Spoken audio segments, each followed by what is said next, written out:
Bhagavata Sevayam Bhagavati Atama Shoki Bhaktir Bhavati Naistiki Nigama Kapalurugaritam Param Shukamukaramita Dravisamitam Pivata Bhagatam Rashamaro Mahora Horishikubhutaham Krishna Swadama Bhagade Damigini Karunashtadu Shamasha Parana Kodyanoditaham Tamapiyadavishuddha Vishuddhamivo Samyana Yarambira Kuritsaram Pragyahiduho Modidam Sanklesha Nirvanam Usanti Nanyataham Haritopachamam Shakshan Bhakti Yogam Lokajitaran Chakra Satpara Samidam Atmanamastamune Rantya Korvantia Jigamitam Bhutagana Hari Om Aganati Manandasyangarangana Saratya Chaksurin Minitam Yanatajmahi Sri Gurave Namaha Sri Chaitanya Manobhistam Stapitam Yana Bhutare Swayam Rupa Karamayam Darati Soparantikam Vandeham Sri Guru Siyata Parakamlam Sri Gurun Vaishnavam Scha Sri Gurupam Sagadatam Sahagana Raganatam Vitam Stam Siddhevam Sadvaitam Savadutam Paritana Sahitam Krishna Chaitanya Devam Sri Radha Krishna Padan Sahagana Lalita Shivishikan Vitam Stam Namo Vishnu Padaya Krishna Pasaya Bhutare Shrimati Bhaktivedanta Swami Tanamani Namaste Saraswati Devi Guru Anipacharine Nirvishesa Sunyavadi Praskita De Satarine Sri Krishna Chaitanya Prabhu Nityananda Shri Advaita Gadadhar Shivastari Gaur Bhaktivinoda Hare Krishna Krishna Krishna Hare Hare Hare Rama Rama Rama Hare Hare Thanks for joining us. How are you this morning, Rob?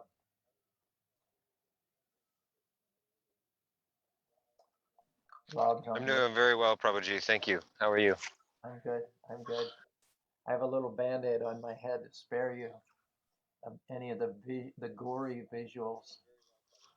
You can just see a little bit what's peeking out there, how unpleasant the sight of it would be.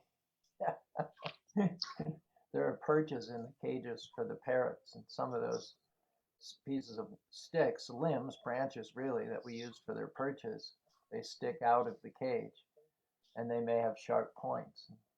So last night there's a bucket of bird food at the base of one of the cages, and so I was leaning over to put the lid back on the bucket, and I impaled myself on the sharp point of the branch which was sticking out of the cage.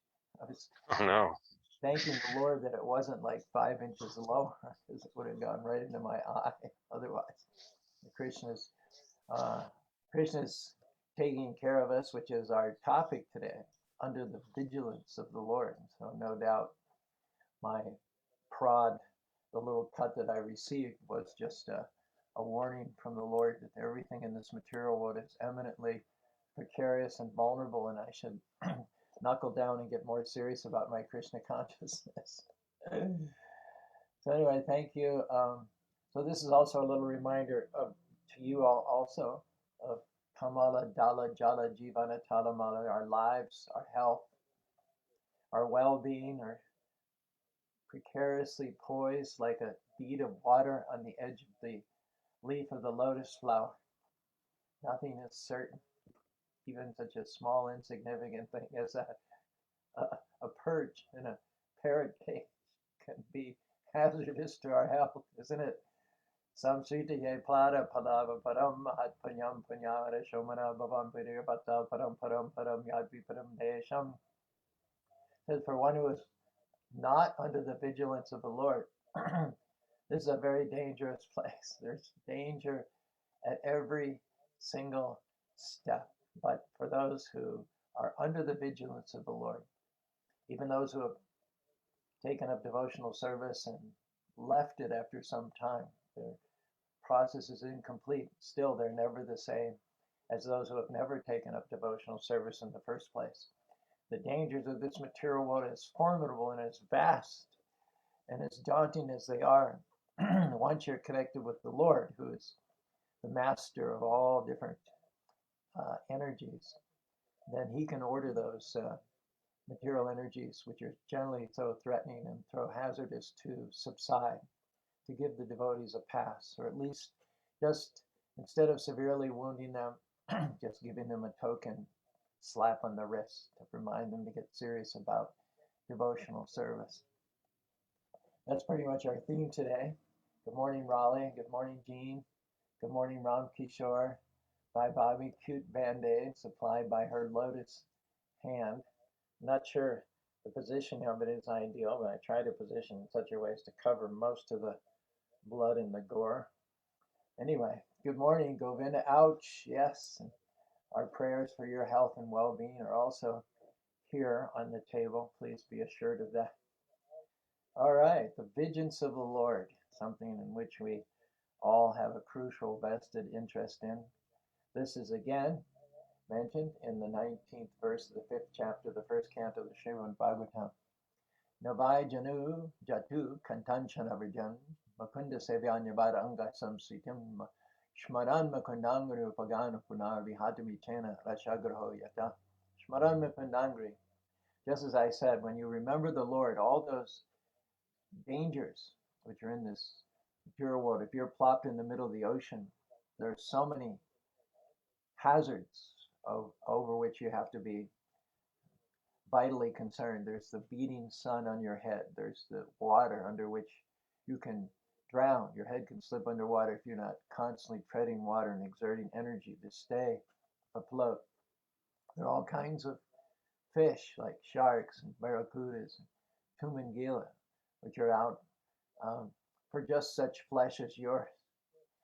Practically speaking, if you're dropped in the middle of the Pacific Ocean, you can't survive. The dangers are too overwhelming. But one thing we can do, Shmaran Makundangri Upagana Purna, we can meditate on the lotus seat of the Lord just like a life inner tube, which is lowered to us from a big, sturdy ocean liner or from a helicopter, something which will extract us. Krishna promises it for those who keep me first place. Kesha Maham Samuradam Ritu Samsar Bhavami Nachara Maya Veshada. Krishna says, for those in the perilous, vast, dangerous ocean of birth and death,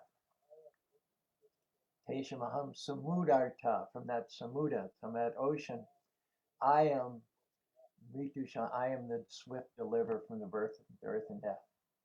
The size, the breadth and width of that ocean, in the wake, to use a nautical term, of Makunda Shmaran, remembering the lotus-eyed Makunda, the vast ocean shrinks in terms of its threats to you, your spiritual progress and well-being, shrinks to the amount of water which is in the small hoof print of a calf in the field. You can easily step over, you can easily cross over that. So this verse is translated once again. Narada Muni is speaking to his disciple Vyasadeva. Even though a devotee of Lord Krishna sometimes falls down. Good morning, Vinod, my old friend from Los Angeles. Hare Krishna, Hare Bol. Even the devotee from Pasadena, I believe you used to live in Pasadena. I don't know if you still live in Pasadena. Even though a devotee of Lord Krishna sometimes falls down, some or other, he certainly does not undergo material existence like others, because a person who has once relished the taste of the lotus feet of the Lord can do nothing but remember that ecstasy again and again. We left off Motivational Monday, our yesterday's session, with two quotes about the realized devotee Maharaj Parikshit. Although he was a king, he had youth, he had a wife, he had kids, he had sovereignty over the entire world. He was the heir to a great dynasty. His grandfathers were Arjuna, Yudhishthira, Bhima, Nakula, and Sahadev. Kunti was his great grandmother.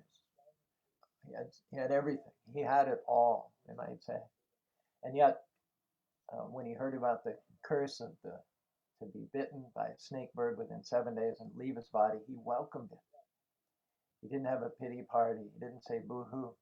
But this is, in fact, the point at which he had lived his whole life. Ante kali chamameva shmaran mukba kalevaram yapariyati shamadam yati nashti atashamsaya. It said that the test, how you've lived your life, comes at the time you have to end your life. At the time that the quitting of his body faced him within 1 week's time, Maharaj Parikshit definitely rose to the occasion. He put aside all of the concerns. He wasn't haunted by concerns of his family. Contrast this to Paranjana, the instructive story, which we hear in the 4th canto. Paranjana who wasn't young like Parikshit. He was old, he was worn out, he was at that stage of his life pretty much a burden on his family, not at all capable of maintaining his family, and yet his consciousness was so far from transcendence, so far from Krishna consciousness, that at the time of leaving his old and worn out, used up body, he says, Yukta Shueva, it is said of him, Yukta Shuevam Pramatasha. Pramatasha means he wasn't in sober consciousness. He wasn't in Krishna consciousness. He wasn't in the knowledge of the difference between spirit and flesh. It's totally attached. It says for such people, family is all in all. The question on his mind was not how can I capitalize on the last moments of my life and use them to catapult me back to home, back to Godhead, thus setting a great example for your children, your grandchildren, your spouse, showing how to end your life in a victorious, triumphant way. Not only was he not in that consciousness, but being mad after family, friends, and country. He says, how will my family maintain themselves without me? It had been a long time since Puranjana had been strong enough or virile enough to have earning potential, to have been able to maintain his family. During the last 20 years or so of our lives, it is the family that maintains us, either by keeping us at home or shunting us away into an assisted living facility. And yet he thought that his family depended upon him, that without him, how would they maintain themselves? And in that mood, he quit his body. And being very attached to his family, and especially his wife, guess what? He took birth as a woman in his next life, named Vidarbhi. In that life, he got realization. Krishna arranged things because he had had a trace of Krishna consciousness. He was under the vigilance of the Lord, just like it says in this verse.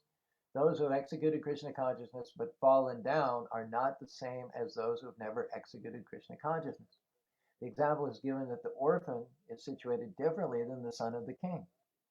Both may be wandering, apparently alone and unassisted, here and there, but the orphan has no recourse, no one looking over him. He's under no one's vigilance. Whereas the son of the king always has someone whose eyes are on him, someone who's got his back by the wishes and by the order of the king.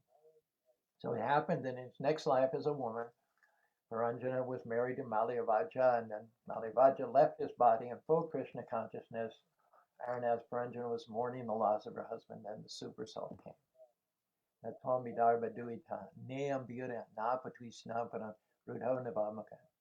said, you are neither Vidarbha, you are neither this feminine body in this life, nor were you the masculine body of Puranjana in your last life. You are not this body.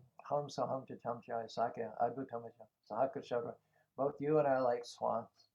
We travel from lifetime to lifetime, just like birds travel from one tree to another. But we are the birds, we're not the tree. We're roosting in the tree, we're perching on the tree, but we're not the tree.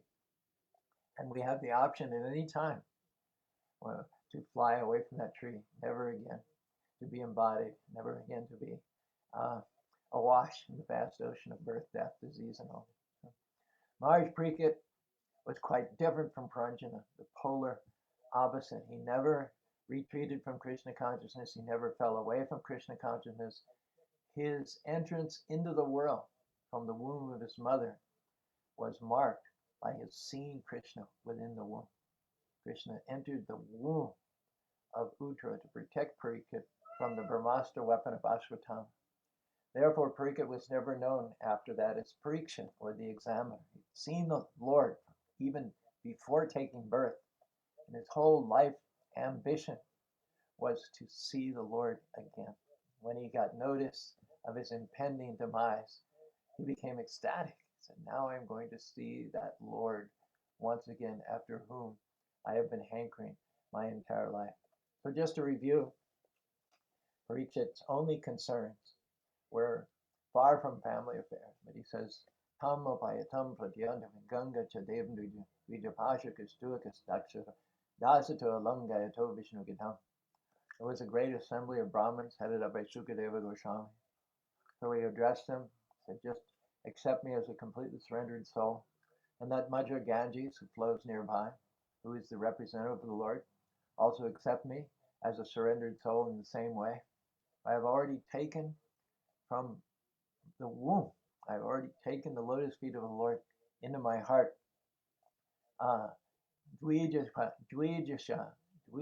Pashasha Kuakas Taksha, the snake who was going to bite him, was called Takshaka.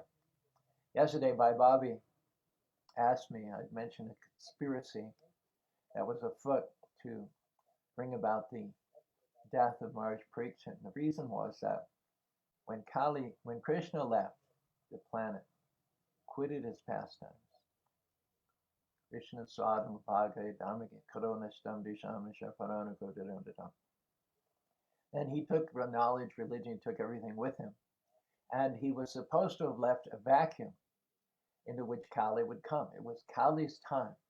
When Krishna leaves at the end of Dwapara Yuga, that's the beginning of Kali Yuga. And that's the beginning of intoxication, illicit sex, gambling, and animal slaughter. And as soon as Krishna left, Kali came rushing in like, yay, he was so excited. It's my time now. He was held in check during the 1.8 million years of the Dwapara Yuga age. He continued to be held in check during the 1.2 million years of the Treta Yuga age, the Silver Age. He continued to be held in check during the 800,000 years of the Dwapara Yuga age, and especially he was held in check while Krishna was on the planet for 125 years. Says the earth was more opulent than the king spiritual world. It was more pious, more spiritual, more transcendental by virtue of the Lord's traversing it, by virtue of the Lord's own personal footprints on the planet. The earth was more opulent, more pious, more spiritual than the spiritual world itself. So especially Kali was prohibited from having anything to do with the affairs here on this earth planet. And so all this frustration and buildup, finally Krishna leaves and Kali is like, finally, it's my time to rush in and pollute everything, contaminate the food, the water, the air, and especially the consciousness. Brain Upayo Shashava Kalo Ashmin Yuge Janaha.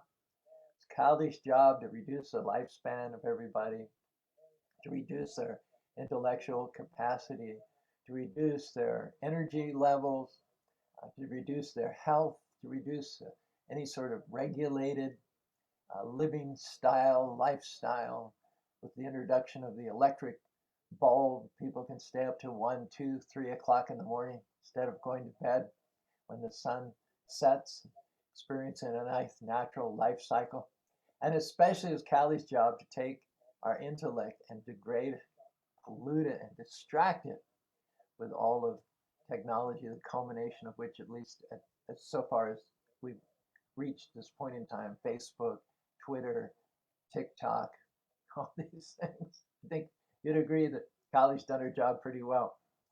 But he was supposed to have come in right on the heels of Krishna's departure, but into that breach came Maharaj Pariksit, the grandson of the Pandavas. And he literally stood between Kali and the world, the earth at that time. And Kali was fit to be tied. Like, it's my time, this isn't fair. You're not supposed to be here. You're not supposed to be that powerful. You're not supposed to represent piety and righteousness during the age of Kali. And so therefore, there was a conspiracy entered into to kill Maharaj Pariksit when he was cursed by the Brahmin boy to die within 7 days by a bite of a snake bird. Takshaka, a very venomous serpent, was delegated to do that job. Now, Takshaka was on the way to the area where Maharaj Pariksit was hearing Srimad Bhagavatam from Sukadeva Goswami. He fully intended to bite Maharaj Pariksit. But also on the way was a sage named Kashyapa, and Kashyapa knew how to counteract the poisonous effects of a snake bite. And his intention was to chant the Garuda Prana. Garuda is that bird who eats snakes. Kashyapa knew how to chant the Garuda Prana in such a way as to counteract the effects of a snake bite.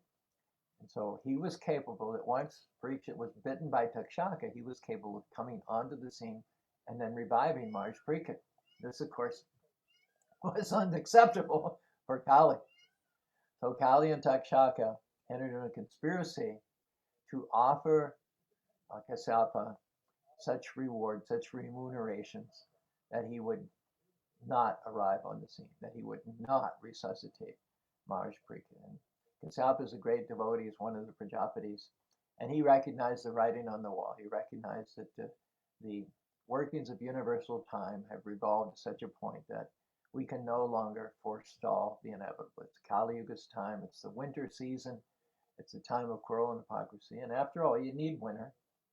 It'd be nice to have eternal spring, but then there's so many benefits to be had from winter when the seeds rest and germinate underneath the snow and moisture comes. We've had mild winters here in Utah for a while, and the result is we haven't had enough snow on the mountains. We haven't had enough precipitation or moisture. And so our way of life is threatened by lack of rainfall. So you need winter. Even Kashyapa, who was a devotee, who valued righteousness and piety, recognized that we're going to have to go through a season in which these things are conspicuous by their absence, after which, of course, then everything is reset, restarted, and then the golden age commences again. So everything is inevitable. Alas, such is the strength of fate. And Maharaj Parikshit says, I don't want to change anything. I'm ready to die. Only thing I don't want to change is that I'm getting your good association here. The Ganges is nearby. Holy men are here. I couldn't be in more congenial, conducive, uplifting circumstances. So let me stay here. And then his second verse, which is a classic verse, the 16th verse in the 19th chapter of the Srimad Bhagavatam. Punasya boyad bhagavati anante rati prashangashta dashayashu mahatsu yam yama paramishishi maitri sarvata no jupaya. He has three wishes at the end of his life. None of them have to do with family. None of them have to do with material acquisitions or sense gratification or even elevation to the position of the demigods. He says, if I should take birth again, and remember, he's not even asking for salvation. He's putting himself totally at the disposition of the will. Lord, whatever you want, if you want me to go to serve you in the spiritual world, that's great. If you want me to continue and take rebirth in this material world to be a beacon of your light here amongst the darkness of mankind, that's fine. I don't make any conditions. I'm not serving you in order to get salvation, liberation, or anything in return. I just want three things. If I should take my birth again in this material world, I want to have complete attachment. Rati prashangashtatadeshaya shu. Maitri ashtatra namodrijebhya.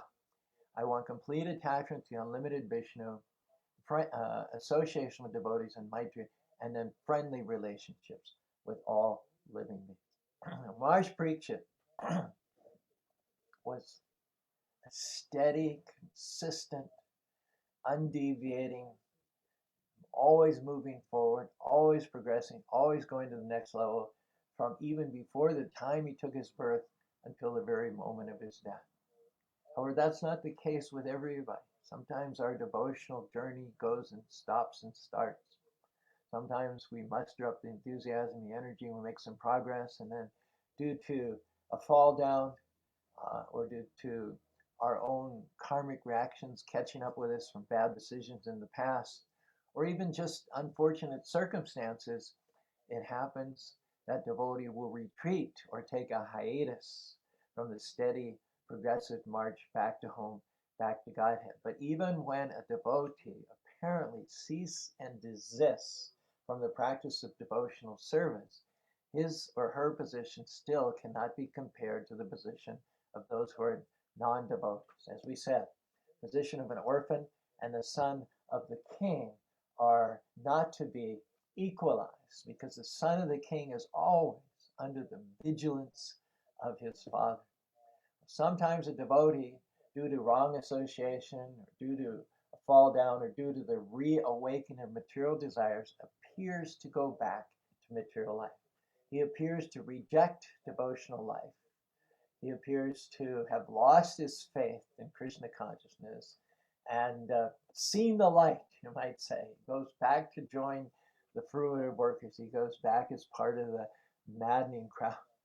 I had a friend who followed us up from Los Angeles. We were in Los Angeles, as you probably know, for 10 years in the temple there. And we went from Los Angeles, moved to Utah in order to run the radio station. And a friend of mine also moved eventually, started a restaurant in Provo, ran the restaurant for some period of time. And while he was here, he got a very talented guy who just genius. Whatever he sets his mind or hand to, especially manual work, things to do with his hands, just great hand-eye coordination. I always envied him in that regard. In fact, the first time I saw him was in the old San Francisco temple. I forget the name of that street, but it used to be a morgue. It was a morgue that the devotees bought and used as a temple.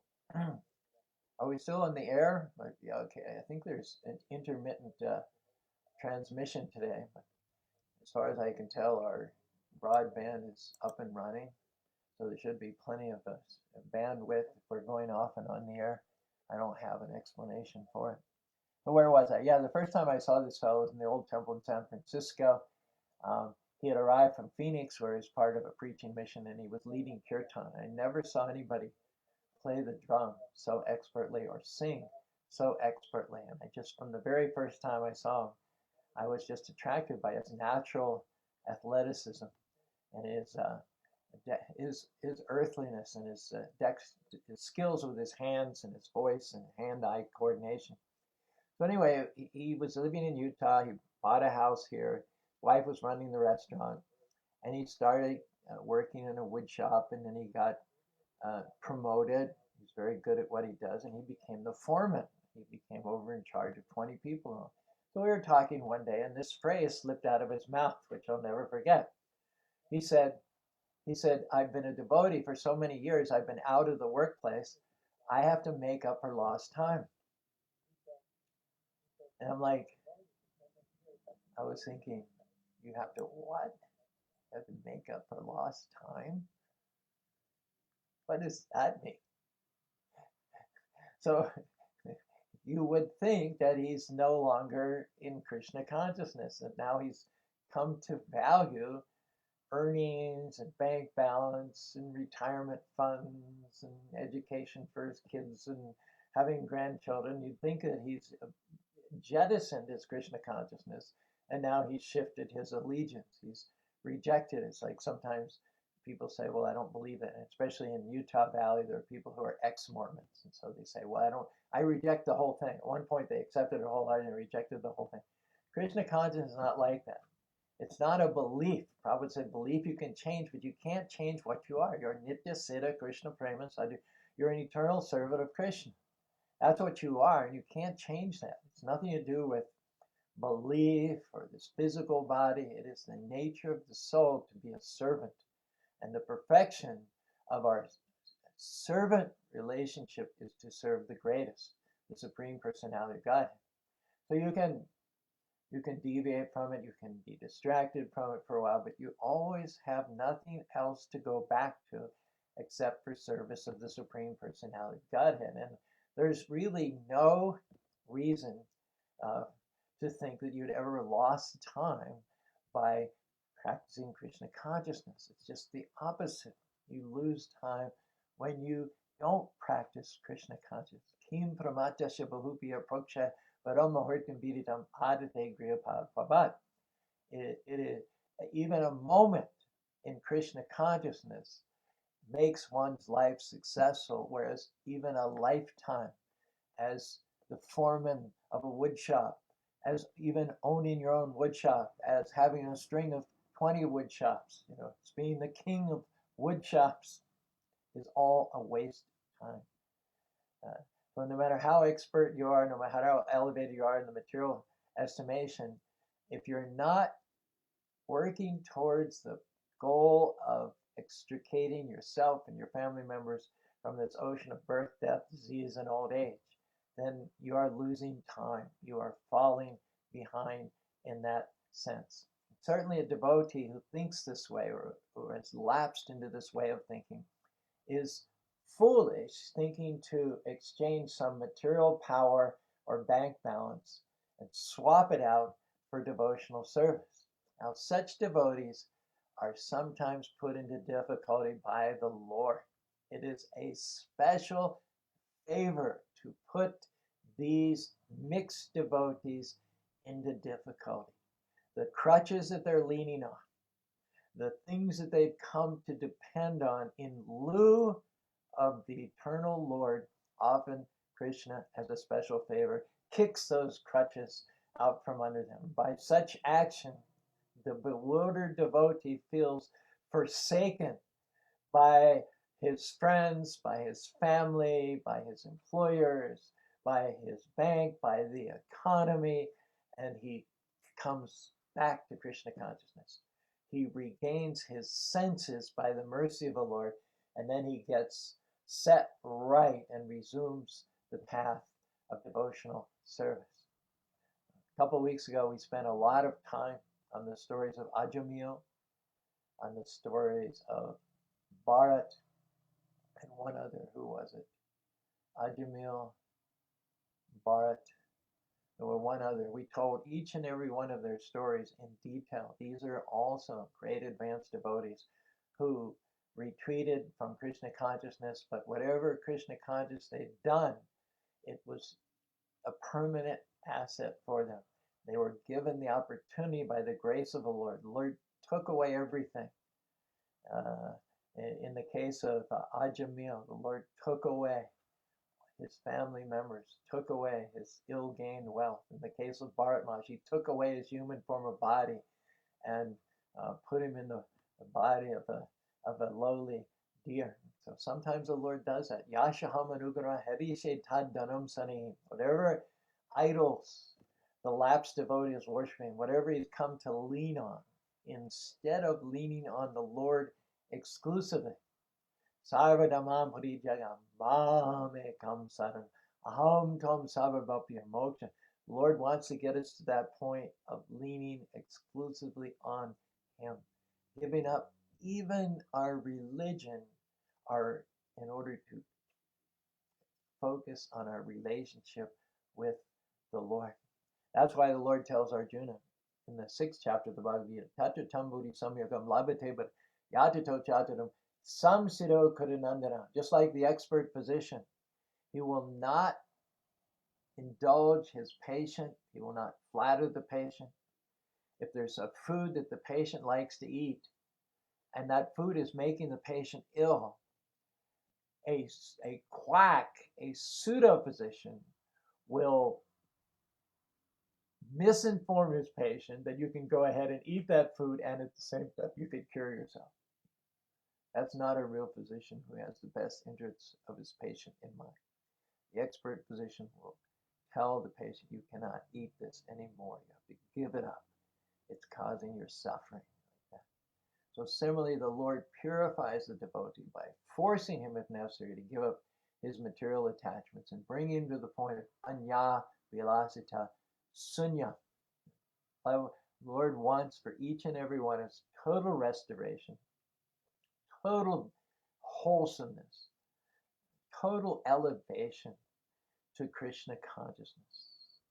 And in that regard, He will sometimes take away our attachments to fruitive work or mental speculation until such time as all of our material desires become zero, being burnt to ashes. And we come to realize that we are not this body, we are not members of this family, these are not our friends, this is not our country. Rather, we are Nitya Siddha Krishna Prema. We are eternal Jiva Swarupahai Nitya Krishna Das. We are eternal servant of the Lord, and the Lord exists as our friend, as our master, as our father, as our mother, or as our conjugal love. Those devotees who come to the level of pure Krishna consciousness, like Maharaj Parikshit, have no longer any material desires. Nadanam, najanam, nasundarim, kavitam ba, jagadisham, mama janmani, janmani isuri, bhavatad bhaktir, ahaiduki twaye. And when one comes to this purified state of consciousness, one's material body, one's material senses, and one's material desires are all spiritualized. The needs from one's material body, in terms of hunger and thirst and name and fame and acquisition, they completely reduce themselves to nil. That's the sign of advancement in Krishna consciousness. Someone who's eating food becomes more and more removed from hunger and starvation. Similarly, one who's advancing in Krishna consciousness, you can see their material desires are reducing down to nil. Granted, we have these material bodies, we have these material minds, but when we put them in the fire of Krishna consciousness, they become spiritualized. I gave the example a few days before of the iron rod. It can be nothing further, nothing more opposite to the fire. Whatever qualities the fire has, heat and red hotness, the iron rod is cool, it's indifferent, it's kicked back. But when you put the iron rod into fire, gradually starts to heat up, gets redder, and then it acts itself like fire. So similarly, if we put our material body and our minds under the expert guidance of a bona fide spiritual master and assist him spreading the good news of Krishna consciousness, we gradually become totally spiritualized up to the level of Maharaj Parikh. It's not that we don't any longer have any desires, but we have desires for attachment to the unlimited Vishnu, association with devotees, and friendly relationships with all living beings. This is the platform of liberation, which can be attained even in this lifetime. It can be attained even here and now. Prabhupada said, one can be 100% Krishna conscious in 1 second.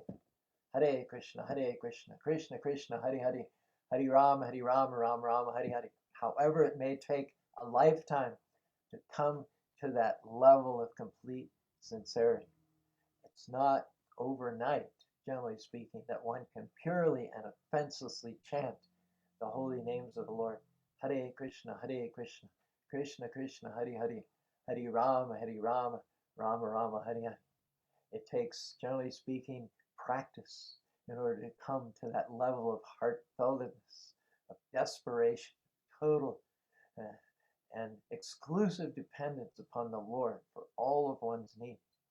But if one reaches that point and chants offenselessly even one time, it's to be understood that one is in a liberated, spiritualized body.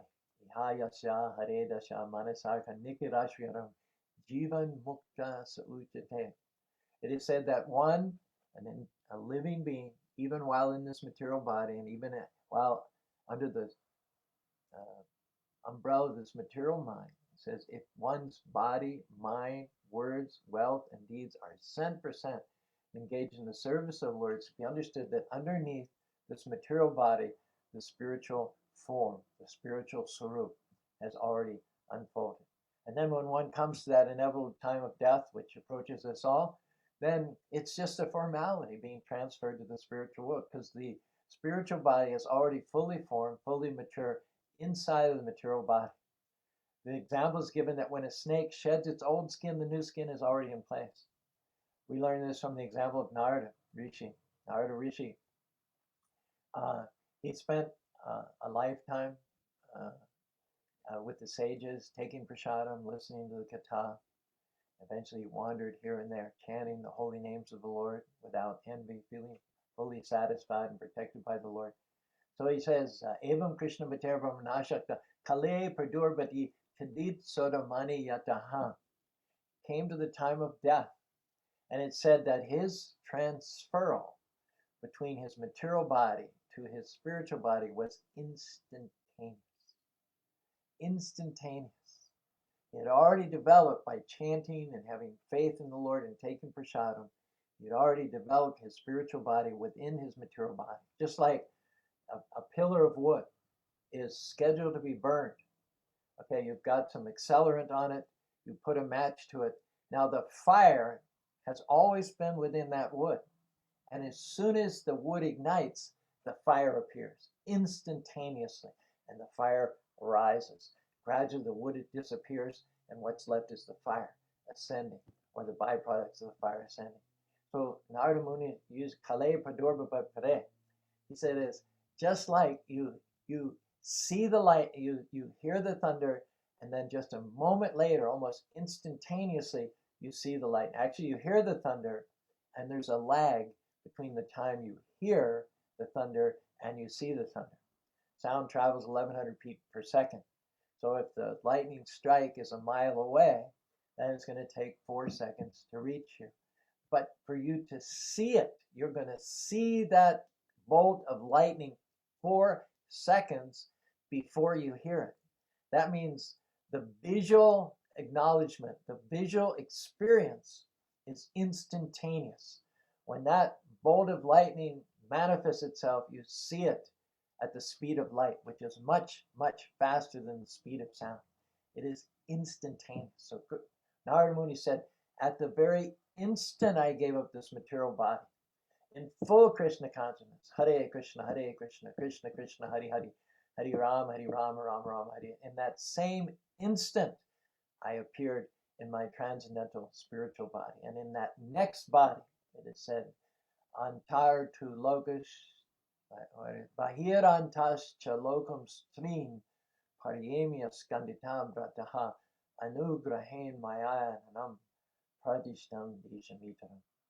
In that new, transformed, spiritual body, Narada Muni was able, Antar Bahis Talokam stream, he was able, Paryemi is able to travel unrestrictedly throughout the 3 worlds, lower, middle, upper, even into the spiritual world. Anugrahe Mahavishnu, by the mercy of Vishnu, he got a completely transformed spiritual body, which allowed him unconditional, unfettered, unrestricted travel throughout all of the creation of the Lord.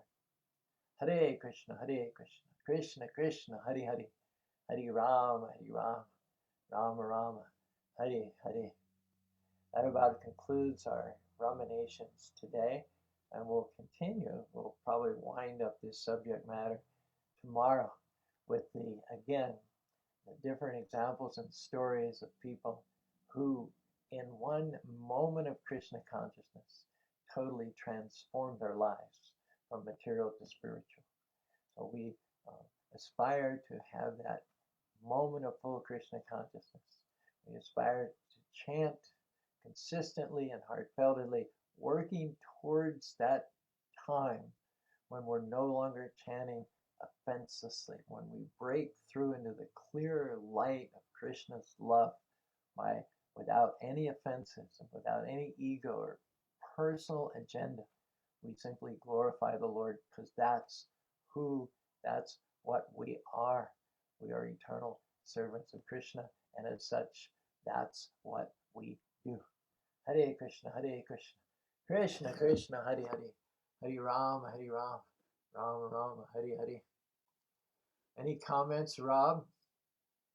What's your takeaway this morning? To be wise about our. Can you increase the volume any chance? To be wise about our associations and how we engage our consciousness. I don't think I can increase the volume. Okay. I heard something about being wise about with whom we associate. Is that right? And how we engage our consciousness. And how we engage our consciousness, yes. It's certainly a consolation to know that if we fall down or deviate, the Lord will bring us back.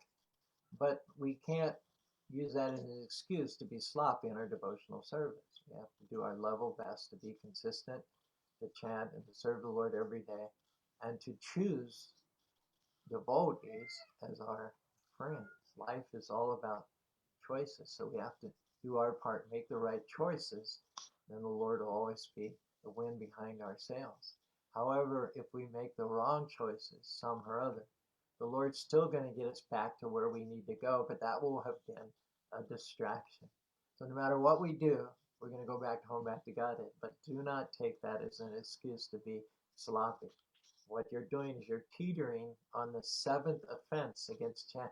Our goal is to do offenseless chanting, but when you take the chanting for granted, then you're actually teetering on the brink of the greatest of all the offenses against chanting, the most damaging mentality or mindset to your spiritual advancement, which is to think that I can commit sinful activities while chanting and use the chanting to eradicate those. Anyway, hopefully we've given you enough signposts to guide you properly along the way. Raleigh, thanks for joining us this morning.